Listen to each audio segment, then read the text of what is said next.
ಸ್ನೇಹಿತರ welcome back to Mahi updates YouTube channel. ನಾನು ನಿಮ್ಮ ಮಹಿಗೌಡ ಮಾತಾಡ್ತಿರೋದು.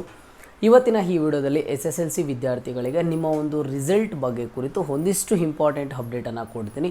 ಆ್ಯಂಡ್ ಹಾಗೇನೂ ಸಹ ನಿಮಗೆ ಒಂದು ರೀತಿಯ ಇದು ಕ್ಲಾರಿಫಿಕೇಷನ್ ಅಂತಲೇ ಹೇಳ್ಬೋದು. ನಿಮ್ಮ ಒಂದು ರಿಸಲ್ಟ್ ಯಾವಾಗ ಬರುತ್ತೆ ಏನೋ ಅನ್ನೋದ್ರ ಬಗ್ಗೆ ಸಂಪೂರ್ಣವಾಗಿ ಮಾತಾಡ್ತಾ ಹೋಗ್ತೀನಿ. ಅದಕ್ಕಿಂತ ಮುಂಚೆ ಚಾನಲ್ಗೆ ಫಸ್ಟ್ ಟೈಮ್ ವಿಸಿಟ್ ಮಾಡಿದರೆ ಅಥವಾ ಇನ್ನೂ ಸಬ್ಸ್ಕ್ರೈಬ್ ಮಾಡ್ಕೊಂಡಿಲ್ಲ ಅಂತ ಅಂದರೆ ಈ ಕೂಡಲೇ ಚಾನಲ್ಗೆ ಲೈಕನ್ನು ಮಾಡಿ ಆ್ಯಂಡ್ ಹಾಗೇನೂ ಸಹ ಸಬ್ಸ್ಕ್ರೈಬನ್ನು ಮಾಡಿಕೊಂಡು ಇದೇ ಥರದ ಎಲ್ಲ ಹೆಚ್ಚಿನ ಅಪ್ಡೇಟ್ಸನ್ನು ಪಡ್ಕೊಳ್ಳಿ.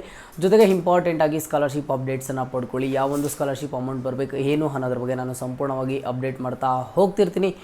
ನೋಡಿ, ಇಲ್ಲಿ SSLC ವಿದ್ಯಾರ್ಥಿಗಳು ರಿಸಲ್ಟ್ ಯಾವಾಗ ಬರುತ್ತೆ ಏನು ಅಂತ ಹೇಳಿಬಿಟ್ಟು ಸಾಮಾನ್ಯವಾಗಿ ನಿಮ್ಮಲ್ಲಿರುವಂತಹ ಒಂದು ಡೌಟ್ ಏನಿದೆ, ಈ ಒಂದು ಡೌಟ್ನ ಇವತ್ತು ನಾನಾದರೆ ಕ್ಲಾರಿಫೈ ಮಾಡ್ತೀನಿ. ಮೊದಲಿಗೆ ನಿಮಗೆ ಇದು ಗೊತ್ತಿರಬೇಕು, ಈಗಾಗಲೇ ನಿಮ್ಮ ಒಂದು ಪೇಪರ್ ಕರೆಕ್ಷನ್ಸ್ ಏನಿದಾವೆ ಆ ಒಂದು ಪೇಪರ್ ಕರೆಕ್ಷನ್ಸ್ ಎಲ್ಲನೂ ಸಹ ಕಂಪ್ಲೀಟ್ ಆಗಿದೆ. ನಿಮ್ಮ ಒಂದು ಮಾರ್ಕ್ಸನ್ನು ಎಂಟ್ರಿ ಮಾಡಬೇಕು, ಆ ಒಂದು ಮಾರ್ಕ್ಸ್ ಎಂಟ್ರಿನೂ ಎಲ್ಲ ಕಂಪ್ಲೀಟ್ ಆಗಿದೆ.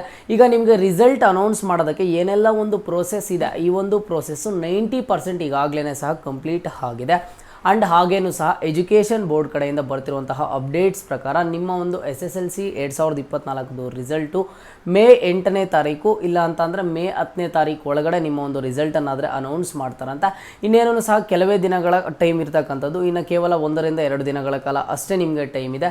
ಈಗ ಮೇ 8ನೇ ತಾರೀಕೆ ಬರುತ್ತಾ ಇಲ್ಲ ಅಂತಂದರೆ ಮೇ 10ನೇ ತಾರೀಕೆ ಬರುತ್ತಾ ಅಂತ ಹೇಳಿಬಿಟ್ಟು ಇದು ನಾಳೆ ಆದರೆ ಕನ್ಫರ್ಮ್ ಆಗುತ್ತೆ. ಸ್ಟೂಡೆಂಟ್ಸು ಸ್ವಲ್ಪ ವೆಯ್ಟ್ ಮಾಡಬೇಕು. ಬಟ್ ಈಗ ನೀವು ಕೇಳ್ಬೋದು, ಸರ್ ಯಾವಾಗ ಬರ್ಬೋದು ಸರ್, ಒಂದು ಎಕ್ಸ್ಪೆಕ್ಟೇಷನ್ ಯಾವಾಗ ಇಟ್ಕೋಬೇಕು ಅಂತ ಅಂದರೆ, ಈಗ ಅವ್ರು ಹೇಳಿರೋ ಪ್ರಕಾರ ಮೇ 10ನೇ ತಾರೀಕು ಒಳಗಡೆ ನಿಮಗೆ ರಿಸಲ್ಟನ್ನು ಅನೌನ್ಸ್ ಮಾಡ್ತೀವಿ ಅಂತ ಹೇಳಿದ್ದಾರೆ. ಈಗ 2 ಪಾಸಿಬಿಲಿಟೀಸ್ ಇದ್ದಾವೆ, ಮೇ 8ನೇ ತಾರೀಕಾದರೂ ಬರುತ್ತೆ ಇಲ್ಲ ಅಂತಂದರೆ ಮೇ 10ನೇ ತಾರೀಕಾದರೂ ಬರುತ್ತೆ. ಸ್ವಲ್ಪ ವೆಯ್ಟ್ ಮಾಡಿ. ಇಷ್ಟು ದಿನಗಳ ಕಾಲನೇ ವೆಯ್ಟ್ ಮಾಡಿದರೆ, ಇನ್ನು ಕೇವಲ 1 ರಿಂದ 2 ದಿನಗಳ ಕಾಲ ವೆಯ್ಟ್ ಮಾಡಿದ್ರೆ ಅಂತಂದರೆ ನಿಮ್ಮ ಒಂದು ರಿಸಲ್ಟ್ ಆದರೆ ಸಿಗುತ್ತೆ.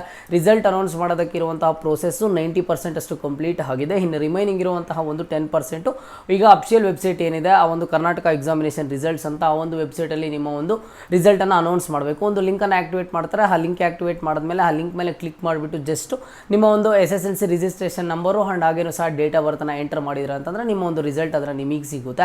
ಆ್ಯಂಡ್ ಸ್ಟೂಡೆಂಟ್ಸ್ಗೆ ಒಂದು ನೆನಪಿರಲಿ, ಬೇರೆ ಯಾವುದೇ ಒಂದು ರೀತಿಯ ವೆಬ್ಸೈಟ್ಸ್ ಎಲ್ಲ ಆಗಿರ್ಬೋದು, ಲಿಂಕ್ಸ್ ಎಲ್ಲ ಆಗಿರ್ಬೋದು, ವಾಟ್ಸಪ್ ಗ್ರೂಪ್ಸಲ್ಲಿ, ಟೆಲಿಗ್ರಾಮ್ ಗ್ರೂಪ್ಸಲ್ಲಿ ಈ ರೀತಿ ಯಾವುದೂ ಸಹ ನಿಮಗೆ ರಿಸಲ್ಟ್ ಅದರ ಅನೌನ್ಸ್ ಆಗಲ್ಲ. Official website Karnataka examination results 2024 ಅಂತ ಸ್ಕ್ರೀನ್ ಮೇಲೆ ಡಿಸ್ಪ್ಲೇ ಮಾಡ್ತೀನಿ. ಆ ಒಂದು ವೆಬ್ಸೈಟಲ್ಲೇ ನೋಡಿ ನಿಮಗೆ ರಿಸಲ್ಟ್ ಅದರ ಅನೌನ್ಸ್ ಆಗೋದು, ಅಲ್ಲಿ ನೀವು ಚೆಕ್ ಮಾಡ್ಕೋಬೋದು. ಇನ್ನು ಅತಿ ಶೀಘ್ರದಲ್ಲೇ ನಿಮ್ಮ ಒಂದು ರಿಸಲ್ಟ್ ಆದರೆ ಸಿಗುತ್ತೆ.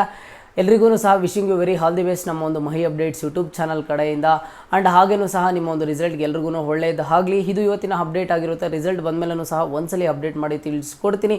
ಇದು ಇವತ್ತಿನ ಮಾಹಿತಿ ಆಗಿರುತ್ತೆ. ಇದೇ ರೀತಿಯ ಎಲ್ಲ ಹೆಚ್ಚಿನ ಅಪ್ಡೇಟ್ಸ್ಗಾಗಿ ಮಹಿ ಅಪ್ಡೇಟ್ಸ್ ಯೂಟ್ಯೂಬ್ ಚಾನಲನ್ನು ಈ ಕೂಡಲೇ ಎಲ್ಲರೂ ತಪ್ಪದೆ ಸಬ್ಸ್ಕ್ರೈಬನ್ನು ಮಾಡ್ಕೊಳ್ಳಿ.